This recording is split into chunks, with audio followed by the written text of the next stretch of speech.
The Queen of Harlem, The Untold Story of Stephanie St. Clair Prologue. The Telegram, October 24, 1935. Newark City Hospital, New Jersey. A telegram arrives for a patient in the critical care ward. The man receiving it has been shot multiple times. He's conscious but fatting. The nurse reads it to him. As ye sow, so shall ye reap. No signature, just those 6 words. Dutch Schultz, one of the most feared gangsters in America, a man who controlled bootlegging operations across New York, who'd bribed judges and killed competitors, who'd made millions during Prohibition, stares at the ceiling and says nothing. He dies the next day. The telegram came from Harlem, from a woman known as Madame Queen, a woman who just won a war that everyone said she'd lose. This is her story. Part 1. Arrival 1912–1923. Stephanie St. Clair was born in Martinique in 1886 to a French father and a mixed-race mother. The details of her early life remain murky. She guarded her past carefully, revealing only fragments. What's known is that she grew up speaking French and English, that she was educated beyond what was typical for a black woman of Hira, and that by her early 20s, she developed a fundamental understanding of how power worked. In Martinique, power belonged to white French colonists. The social hierarchy was rigid, brutal, and enforced by violence. Mixed-race people like Stephanie occupied an ambiguous middle space, not quite white, not quite black, accepted by neither community fully. She hated it. In 1912, at age 26, Stephanie boarded a ship to America. She arrived at Ellis Island with $10,000, a fortune for anyone, an impossibility for a single black woman from the Caribbean. Where the money came from, she never said.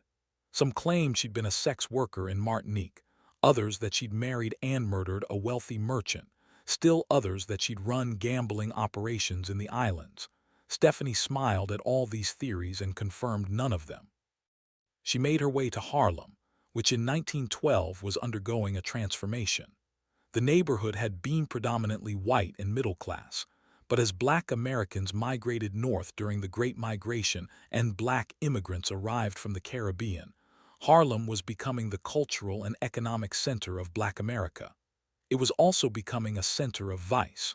Prohibition was still 7 years away, but gambling already thrived in Harlem. The most popular game was policy or the numbers, an illegal lottery where players bet small amounts on 3-digit numbers. The odds of winning were astronomical, roughly 1 in 1,000, but the potential payout was significant. A penny bit could win $6. A dime could win 60. For poor residents of Harlem, the numbers game represented hope, a chance at sudden wealth, a dream. For the people running it, the numbers game represented guaranteed profit. When Stephanie arrived in Harlem, dozens of small-time operators ran independent numbers games. Most were black men who'd set up operations in barbershops, pool halls, or basements.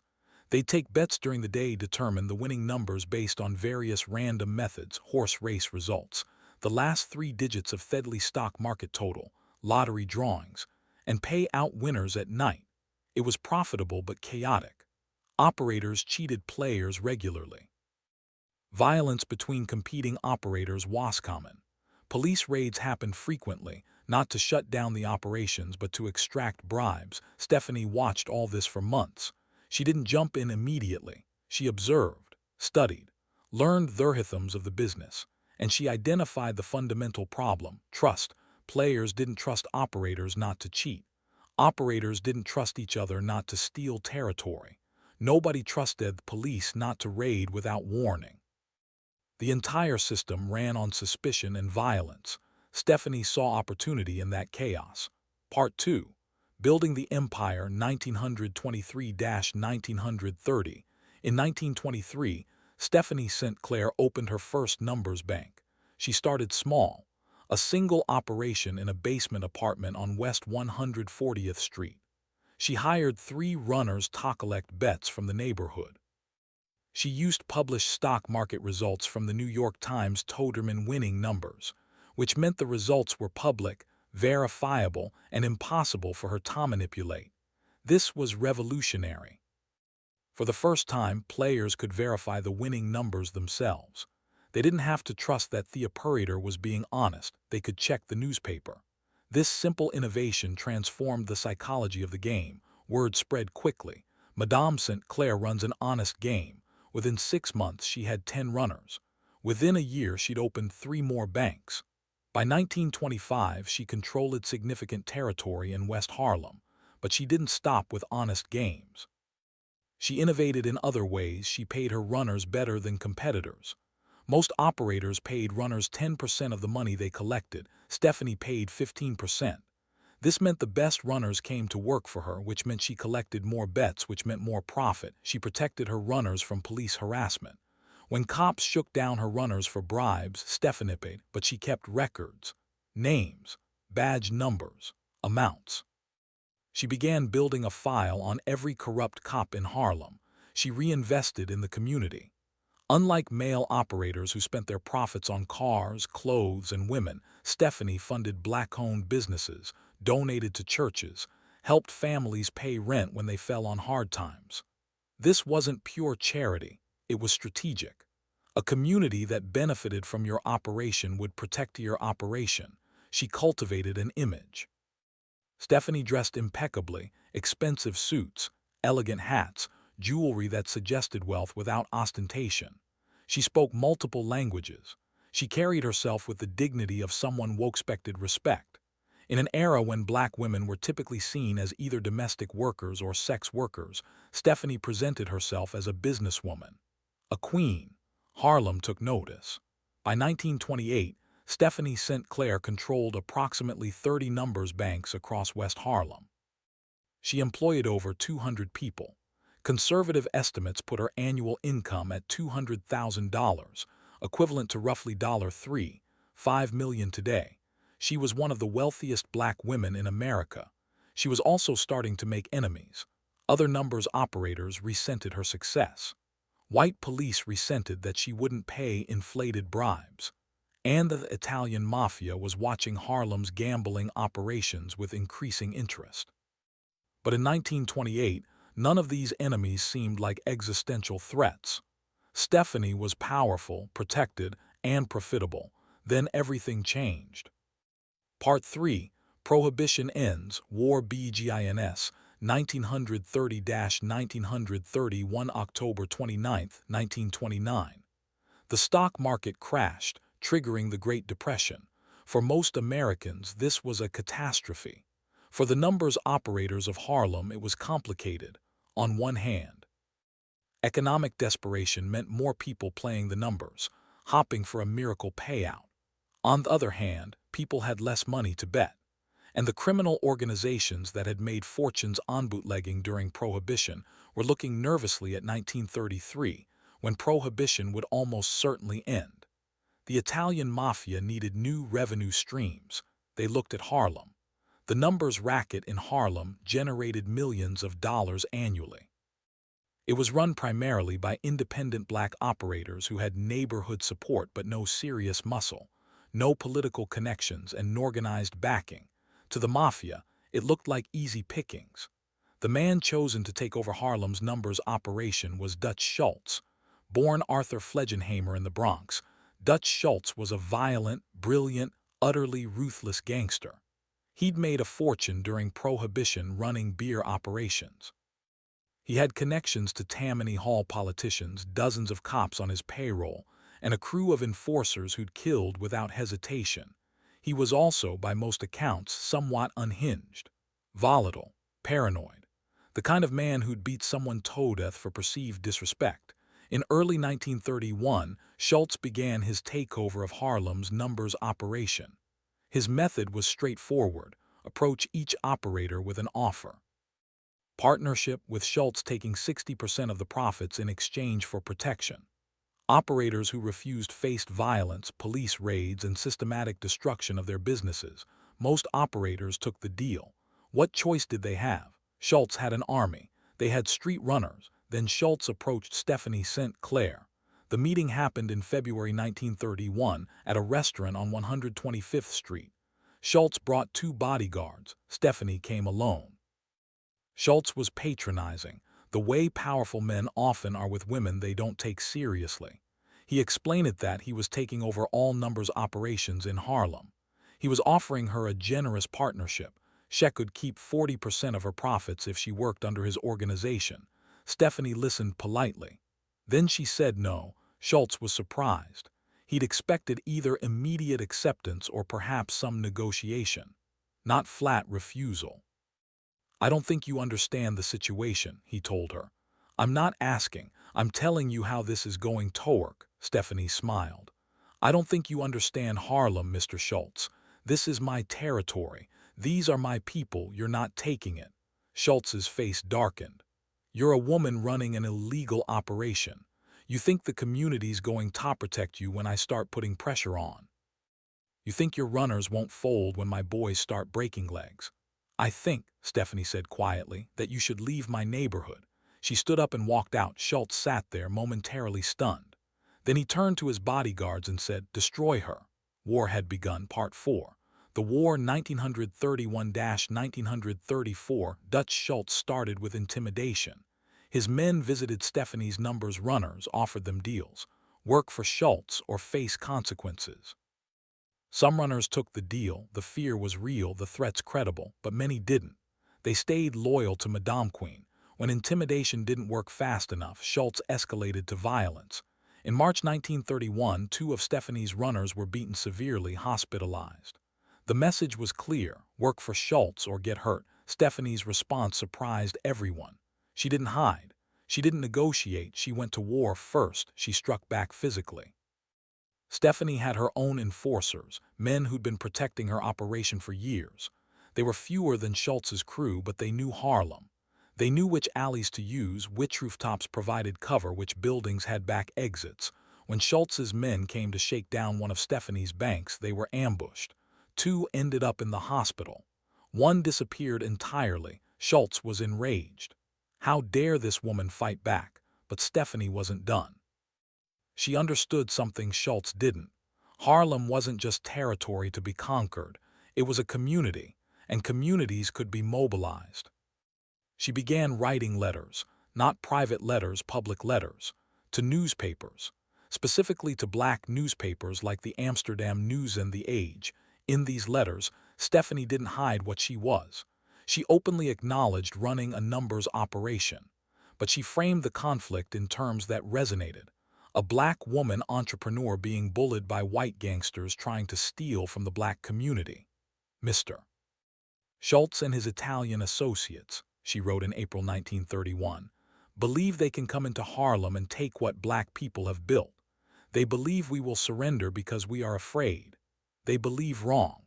She named corrupt police officers who were working with Schultz, providing badge numbers and specified examples of harassment. She described protection, money Schultz was demanding from legitimate black businesses, not just numbers operators, but restaurants, bars, shops.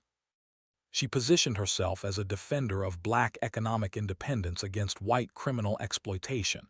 It was brilliant framing. And it worked. Harlem's black newspapers picked up the story. Ministers mentioned it in sermons. Community leaders began speaking out. Even legitimate black business people, who wanted nothing to do with illegal gambling, started supporting Stephanie because she'd made this about more than the numbers game. She'd made it about racial justice. Schultz found himself in an uncomfortable position. His usual methods, violence, bribery, intimidation, weren't working as well in Harlem as they had elsewhere. The community was actively hostile. His men were being identified and tracked. The newspapers were making him look like a bully, but he couldn't back down. Too much money at stake, too much pride, so he escalated further. In June 1931, the NYPD, at Schultz's urging, launched a massive raid on Harlem's numbers operations.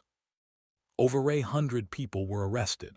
Dozens of banks were shut down, but Stephanie had prepared for this. She'd spread her operation across multiple locations, used frontmen for some banks, kept detailed records in safe locations. When the raids happened, most of her infrastructure survived, and she used the raids as further evidence in her public campaign. Look at how the white power structure protects white criminals while attacking black businesses. The war continued through 1931, 1932, and into 1933. Neither side was winning decisively. Schultz controlled some territory. Stephanie maintained her core operations. Both sides were bleeding money and manpower. Then in December 1933, Prohibition officially ended. Schultz's beer empire became instantly legal and instantly less profitable as legitimate breweries entered the market. He needed the Harlem numbers operation more than ever. He made one final push. In early 1934, Schultz orchestrated a coordinated attack on Stephanie's remaining numbers banks. Simultaneous raids by police, coordinated violence by his enforcers, financial pressure on anyone doing business with her. It nearly worked.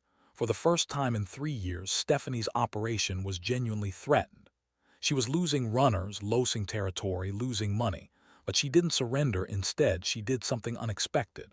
She went to the press, not black newspapers this time, but white newspapers. The New York Times, the Herald Tribune. She gave interviews describing the corruption, naming names, providing documentation. She made the war too public to ignore. And finally, reluctantly, law enforcement had to respond. Not to shut down the numbers operations, those would continue, but to address the most blatant corruption, to create the appearance of impartiality. Several cops were investigated. A few were fired. The political protection Schultz had relied on became less reliable. By summer 1934, the war had reached an exhausted stalemate. Schultz controlled significant portions of Harlem's numbers operation. He'd achieved his goal of muscling into territory, but he'd never completely defeated Stephanie. She maintained her own banks, her own runners, her own operation. Neither side had won. Neither had lost. And then in October 1935, everything changed again. Part 5. The telegram 1935, Dutch Schultz had a problem, and it wasn't Stephanie St. Clair. His problem was that he'd become a liability to the Italian mafia. Schultz had always been volatile, but by 1935 he'd become dangerous to the larger organization. He was under federal investigation for tax evasion, the same charge that had brought down Al Capone. And Schultz's response to this investigation was to plan the assassination of Thomas Dewey, the special prosecutor investigating him. The mafia's leadership, Lucky Luciano, Mayor Lansky, Frank Costello, were horrified.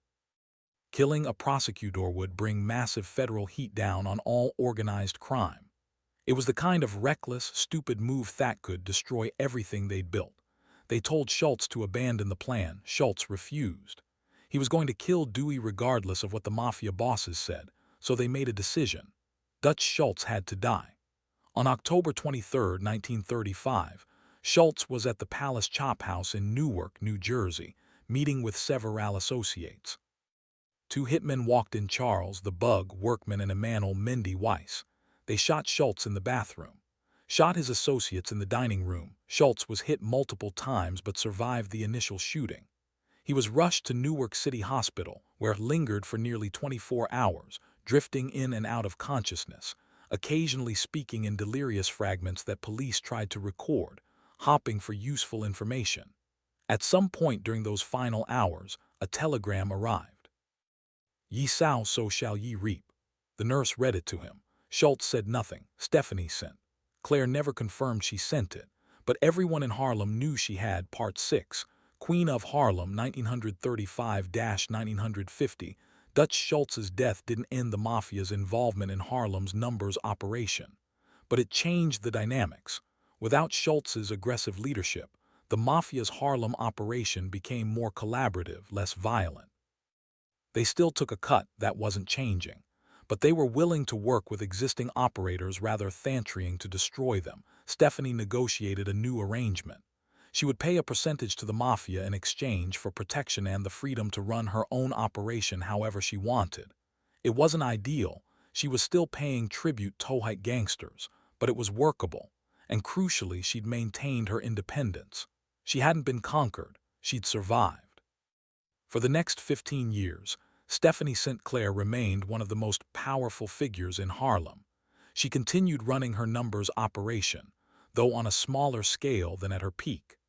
She focused on quality over quantity, maintaining a few well-run banks rather than trying to control all of Harlem. She also became increasingly involved in community activism. She used her money and influence to support civil rights causes, to bail out protesters, to fund legal defenses for black people arrested on dubious charges. She wrote letters to newspapers demanding better treatment of Harlem residents by police. She testified before city councils about police brutality and corruption. In one famous incident in 1938, she was arrested for running a policy operation and brought before a judge. When the prosecutor described her as a criminal queenpin, Stephanie interrupted. "Your Honor," she said calmly, "I am indeed guilty of running a policy bank. But I would like the court to note that I have never killed anyone, never physically harmed anyone, and every penny I've made has stayed in Harlem, supporting black families and black businesses. Can the police officers who arrested me say the same? Can they say they've never harmed anyone? Can they say they've never taken bribes from white gangsters?" She was convicted and sentenced to 8 months in prison. When she was released, she returned to Harlem to a hero's welcome. Part 7. The later years 1950–1969. By 1950, Stephanie St. Clair was 64 years old. She'd been running criminal operations for nearly 30 years. She'd survived wars with the mafia, countless arrests, and the constant danger of her profession. She began stepping back. She didn't retire completely. Stephanie was never the retiring type. But she handed day-to-day operations to younger people she'd mentored. She became more of an advisor, a strategist, a symbol. In 1952, she married a man named Sufi Abdul Hamid, a black nationalist leader and labor organizer. The marriage was tumultuous. Hamid was charismatic but controlling, and Stephanie had spent too many years being her own boss to tolerate being controlled. In 1938, before their marriage, she'd actually shot him during an argument, though not fatally. She was arrested for assault. At her trial, she told the judge, "He had it coming. I'm Stephanie St. Clair. Nobody tells me what to do." She was convicted and served a short sentence. They married anyway a decade later. The relationship remained volatile until Hamid's death in 1959.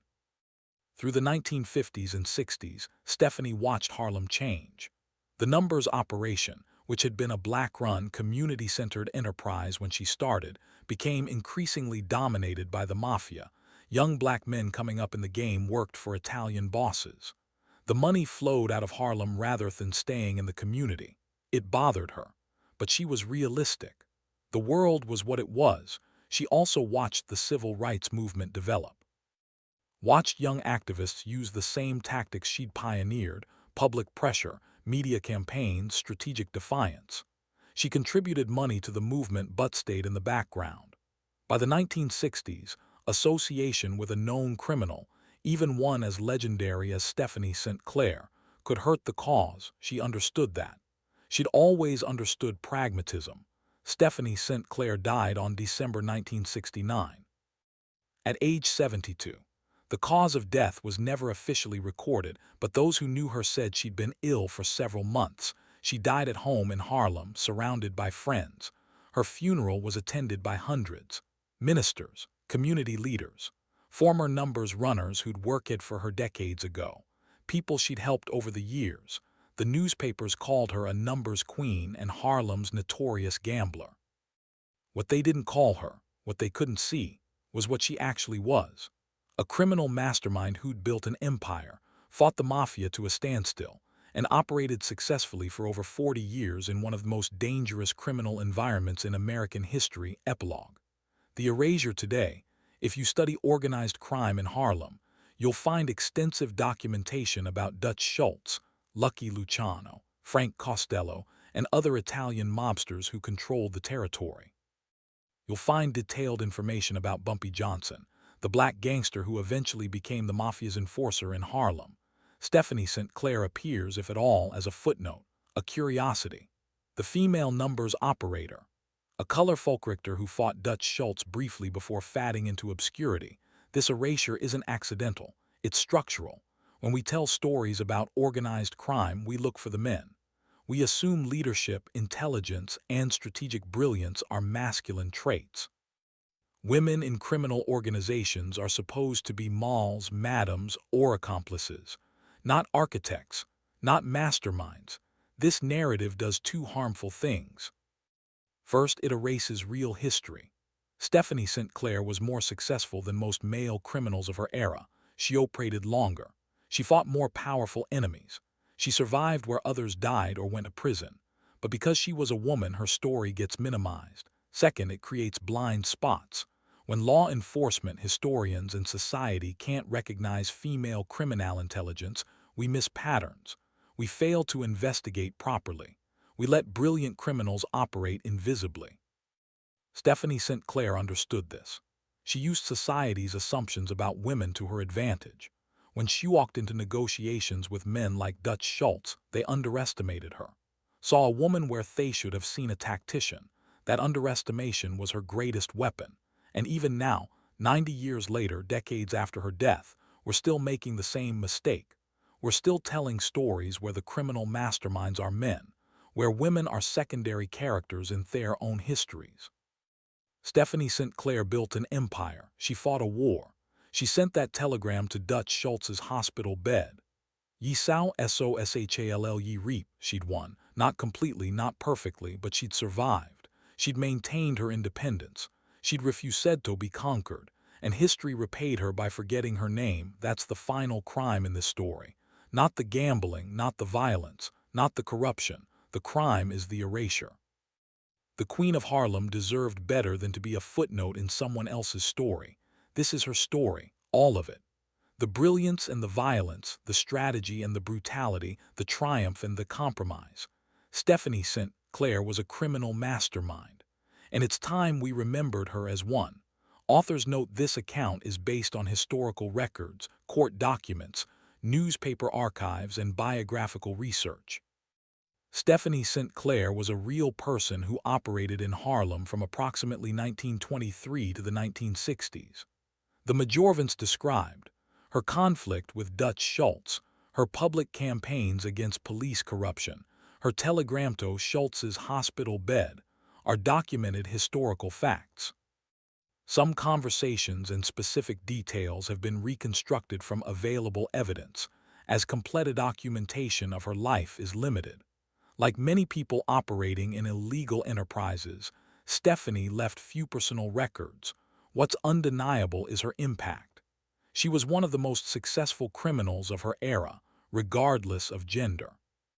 The fact that her story has been largely forgotten while less successful male criminals became famous says more about our historical biases than about her actual significance. She deserves to be remembered. Not celebrated, her crimes were real, but remembered as the brilliant, ruthless, strategic mind she was, the Queen of Harlem.